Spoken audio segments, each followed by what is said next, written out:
জামাই ষষ্ঠীর একদিন আগে বৌমা ষষ্ঠীতে মাতল রায়গঞ্জবাসী। প্রতি বছর জ্যৈষ্ঠ মাসের শুক্লপক্ষের ষষ্ঠী তিথিতে পালন করা হয় জামাই ষষ্ঠী। বিবাহিত মেয়ে ও জামাইদের বাড়িতে আমন্ত্রণ করে এদিন ভালো মন্দ খাওয়ানোর ও উপহার তুলে দেওয়ার রীতি রয়েছে। তবে বছরের পর বছর ধরে জামাইদের মঙ্গল কামনার জন্য জামাই ষষ্ঠী করা হয়, কিন্তু মেয়েদের মঙ্গল কামনা করবে কে?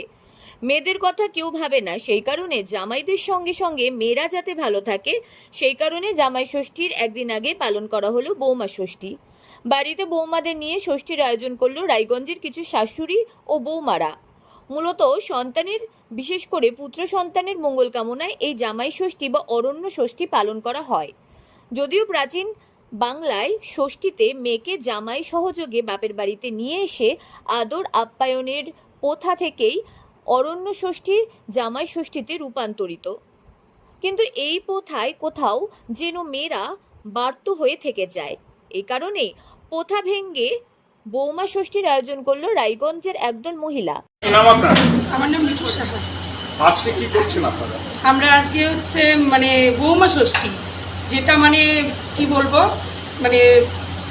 এই সমাজে হচ্ছে একটু বউদের আনন্দ দেওয়ার জন্য, পরিবার থেকে এত চাপের মধ্যে থাকে সবাই, সেই চাপ থেকে বেরিয়ে নিজেরা একটু নিজেদের স্বাধীনভাবে আনন্দ করবে, এনজয় করবে এই দিনটা। এর জন্যই আমরা এই বৌমা ষষ্ঠী দিনটি একটা নিজেদের মতো সুন্দরভাবে পালন করার চেষ্টা করছি। কি কি করছেন আজকে?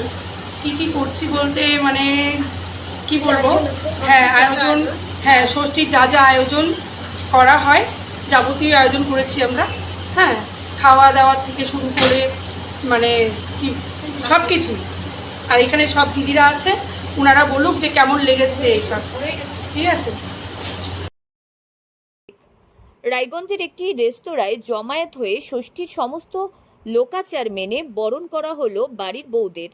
এদিন বৌমাদের জন্য পাখার বাতাস দিয়ে মিষ্টি মুখ, এমনকি কেক কাটা থেকে হরেক রকম পদের আয়োজন করা হয়েছিল।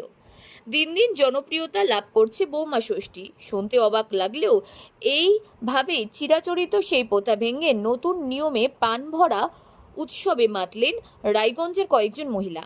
আর নজিরবিহীন উৎসবের সাক্ষী থাকলো রায়গঞ্জবাসী। উত্তর দিনাজপুর থেকে পিয়া গুপ্তার রিপোর্ট, লোকাল 18 বাংলা।